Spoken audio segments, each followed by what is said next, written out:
जैसे हर बार हम लोग कुछ ना कुछ कोई दिवस ऐसा होता है हम लोग मनाते हैं, और हर बार हम ये बात कहते हैं कि आप लोग उस दिन को सिर्फ एक दिन मान के और गेम खेल के या उस दिन की जो भी क्रियाकलाप है, मिठाई खाना जाना, फिर भूल नहीं जाना, इस तरीके से हम ना मनाएं जैसे बहुत सारे लोग करते हैं। उसके पीछे कोई दृढ़ उद्देश्य हो, उसके पीछे हम कुछ ऐसा सोचें कि जिससे हमारे व्यक्तिगत जिंदगी में बदलाव आए, तभी उस दिवस की सार्थकता है। आप सभी नौनिहाल यहाँ पे जो भी आज है, कल देश का भविष्य होंगे। आप में से कोई कलेक्टर होगा, कोई इंजीनियर, कोई डॉक्टर, कोई अच्छा किसान होगा। लेकिन आज जो बाल दिवस हम आदरणीय नेहरू जी के जन्म दिवस के अवसर पे मना रहे हैं, ये दिन हमको कुछ सिखलाता है, कुछ खास है। ये दिन खास क्यों है? क्योंकि बहुत सारे महापुरुषों की जयंती हम लोग मनाते हैं, लेकिन इनकी जयंती कहीं ना कहीं प्रत्यक्ष या परोक्ष रूप से आप सबसे जुड़ी हुई है। बहुत सारे लोगों के बीच में भ्रांतियां हैं नेहरू जी को लेकर के। आप चूंकि नौनिहाल हैं, आप सबको ये जानना बहुत ज़रूरी है कि आज हम जो कुछ भी हैं, आज भारत जहाँ कहीं भी है, आज जो भी देश का विकास हुआ है, उसमें नेहरू के योगदान को किसी भी तरीके से कमतर नहीं आंका जा सकता। क्योंकि ये जो आज की युवा पीढ़ी है, उसकी लाइब्रेरी है यूट्यूब, व्हाट्सएप, फेसबुक, और यहाँ पे अपने आप को बहुत बड़े इतिहासकार कहे जाने वाले कुछ लोग, तथाकथित लोग, वो नेहरू को बदनाम करने पे लगे हुए। वो भारत की सभी समस्याओं का जड़ नेहरू को मानते हैं, चाहे वो कश्मीर समस्या हो, चाहे वो भारत पाकिस्तान का विघटन हो। भारत की हर समस्या का जड़ अगर आप उनसे पूछेंगे, उन तथाकथित लोगों से, तो वो नेहरू को मानते हैं। आपको बरगलाया जा रहा है, आपको झूठी और भ्रामक चीजें बताई जाती हैं इतिहास के बारे में। बच्चों, हम लोगों को इतिहास पढ़ना तो है, लेकिन सही इतिहास पढ़ना चाहिए, और ये फेसबुकिया ज्ञान से, व्हाट्सएपिया ज्ञान से नहीं आएगा। आपको अच्छे अच्छे लेखकों के इतिहास को, उनके द्वारा लिखित पुस्तकों को पढ़ना चाहिए।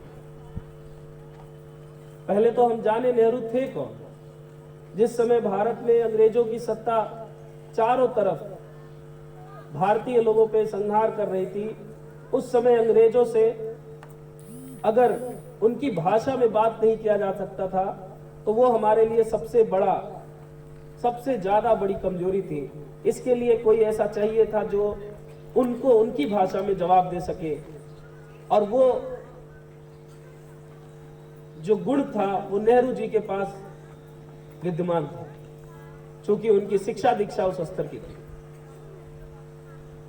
कुछ लोगों के द्वारा नेहरू जी को पटेल का दुश्मन बताया जाता है, कि सरदार पटेल के वो दुश्मन थे, ऐसा प्रस्तुत किया जाता है। आप लोगों को ये सब बहुत अच्छे से जानना चाहिए, क्योंकि आज के समय में लोगों के द्वारा हमारे जो पुराने ऐसे महापुरुष हुए, अपनी स्वार्थ सिद्धि के लिए उनके बारे में भ्रामक प्रचार फैलाए जाते हैं। लेकिन इसके पीछे तीन कारण हैं। क्योंकि एक तबका है जो इतिहास में तीन लोगों को नहीं भूल, तीन लोगों के बारे में गलत संदेश देना चाहता है। एक तो गांधी जी, दूसरा नेहरू जी, तीसरा पटेल। गांधी के खिलाफ हिम्मत नहीं है।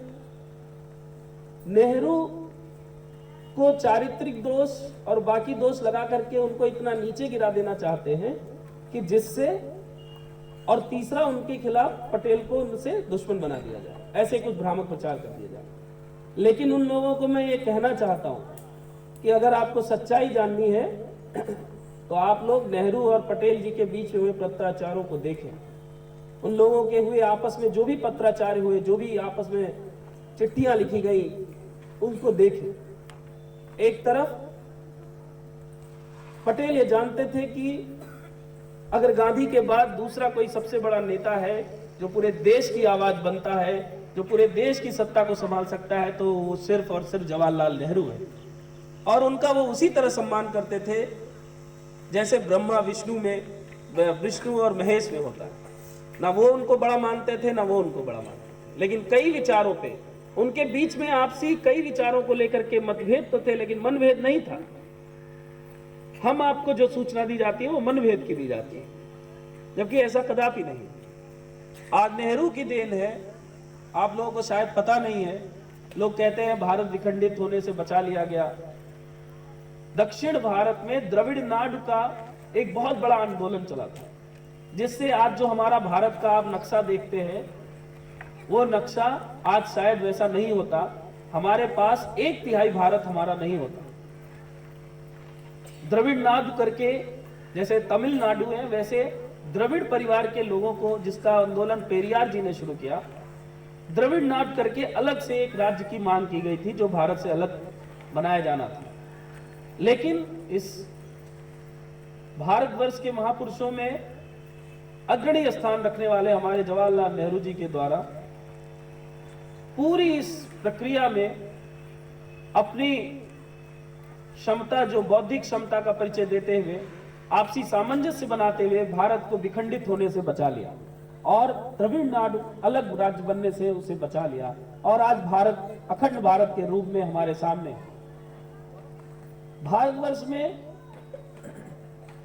जो औद्योगिक क्रांति का जनक,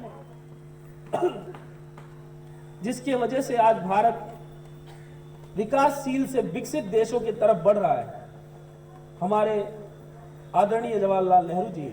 आप देख सकते हैं भारत की प्रगति के मुख्य स्तंभ हमारी IITs, AIIMS, NITs, atomic research institute, इन सब की स्थापना का जो विचार आया था वो प्रथम बार आदरणीय जवाहरलाल नेहरू जी के ही द्वारा रखा गया था, जिन्होंने मिक्स क्रॉपिंग की कल्पना की थी, जिन्होंने भारत में न सिर्फ औद्योगिक क्रांति के लिए, सिर्फ नए उद्योगों के लिए अपने विचारों के द्वारा नए आयाम नहीं खोले, बल्कि भारत के विकास में सहयोग देने के लिए जिस तरीके से जो योगदान हो सकता था, जो नए विचार आ सकते थे, उसकी देन आज श्री नेहरू जी है।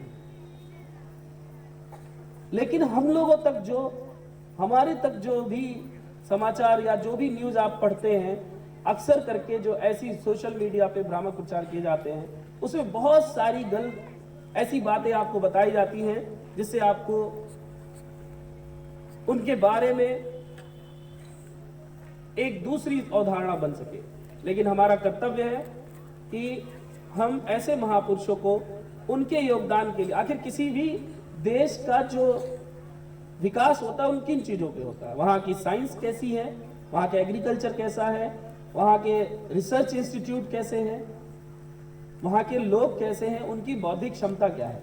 और इन सभी आयामों पे जो आज आपके सामने एम्स दिखता है, जो आज आपके सामने IITs दिख रहा है, जो आज आपके सामने एटॉमिक रिसर्च इंस्टीट्यूट्स दिख रहे हैं, इन सब की देन जवाहरलाल नेहरू थे। आप लोगों को शायद ये ना पता हो कि भारत पाकिस्तान अलग होने के पहले लॉर्ड माउंटबेटन ने इंडिया को कई भागों में बांटने का एक मसौदा तैयार किया था, जो ब्रिटिश क्वीन को भेजने से पहले नेहरू जी को दिखाया गया था। नेहरू जी ने उस मसौदे को जब देखा तो बहुत गुस्से में आ गए और उन्होंने उस मसौदे को तुरंत बदलने के लिए कहा, क्योंकि वो चाहते थे लॉर्ड माउंटबेटन की भारत को हम अगर इस तरीके से बांट के जाएंगे तो कहीं ना कहीं भारत की जो अंदर की क्वालिटी है, जो क्षमता है, वो कम हो जाएगी। और नेहरू जी ही वो शख्स थे कि उन्होंने उस मसौदे को तत्काल प्रभाव से खत्म करने के लिए कहा और इसीलिए वो 3 जून का मसौदा के नाम से जाना जाने लगा। और सिर्फ भारत और पाकिस्तान के विभाजन की बात उसमें लिखी गई उसके पहले उसी मसौदे को, मुझे बहुत अच्छे से याद नहीं, लेकिन शायद 64 भागों में बांटने की बात हुई थी। लेकिन उस भारत को टूटने से बचाने के लिए हमारे भारतवर्ष के प्रथम प्रधानमंत्री आदरणीय जवाहरलाल नेहरू जी ने जो योगदान दिया उसे कभी भी भुलाया नहीं जा सकता। उनकी अपनी जीवनी बहुत सारे ऐसे इतिहासों में, इतिहास के पन्नों में दर्ज है जहां से हम बहुत सारी सीख ले सकते हैं। एक बार वो बच्चों के बारे में मैं बताना चाहता हूं कि वो कितना प्रेम करते थे कि एक बार वो सेंट्रल कांग्रेस की मीटिंग चल रही थी और भरी मीटिंग में कुछ बच्चे उनसे होली खेलने पहुंचे थे। बाहर की सुरक्षा गार्डों ने उनको वापस कर दिया। जैसे ही ये खबर नेहरू जी को पता चली, नेहरू जी ने तत्काल पूरी मीटिंग छोड़ के मीटिंग के बीच में वो आए और बच्चों से मिले और बच्चे उनसे बोले कि हम आपके ऊपर रंग कैसे डालें। तो वो घुटने के बल बैठ गए, बोले अब हम आपके बराबर हैं, आप हमारे ऊपर रंग डालें। वो खुद भी डाले, बच्चे भी डाले। सोचिए, भारत का प्रधानमंत्री रोड पे बैठ के बच्चों के साथ वो रंग खेले। और उसके पीछे सिर्फ कारण यही था क्योंकि बच्चों के साथ उनका अगाध प्रेम और उनके सपने अगर आज हम जी रहे हैं तो हमारा भी कुछ उत्तरदायित्व बनता है।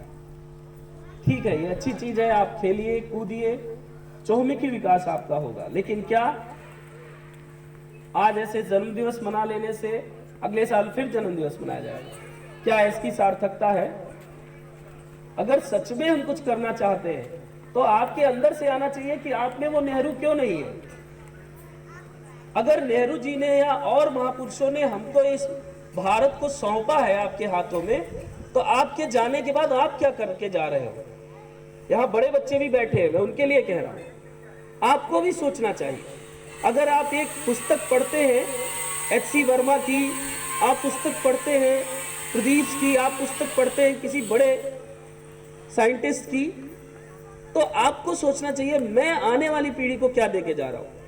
मैं वही पढ़ के निकल जाऊंगा या मैं भी कुछ नया देके जाऊंगा? तभी हमारी सार्थकता है। और जरूरी नहीं कि हर बच्चे के अंदर एक ही तरीके से हम उसको आगे बढ़ाने के लिए, आपके अंदर हो सकता है कुछ आपके अंदर दूसरी प्रतिभा मौजूद हो। जरूरत है उसे तराशने की, उसे निखारने की। और हमारी पूरी टीम, प्रैक्सिस विद्यापीठ परिवार हर क्षण इस देश सेवा के कार्यक्रम में लगा रहेगा। और हम चाहेंगे कि हमारे नौनिहाल वो न सिर्फ प्रैक्सिस विद्यापीठ के यानी हमारे विद्यालय से हो, बल्कि जहां से भी हो, अगर हमसे कुछ भी बन पड़ता है जिससे उनके व्यक्तिगत जीवन में कुछ भी बदलाव हम ला सकेंगे, तो जरूर हमें अपार खुशी होगी।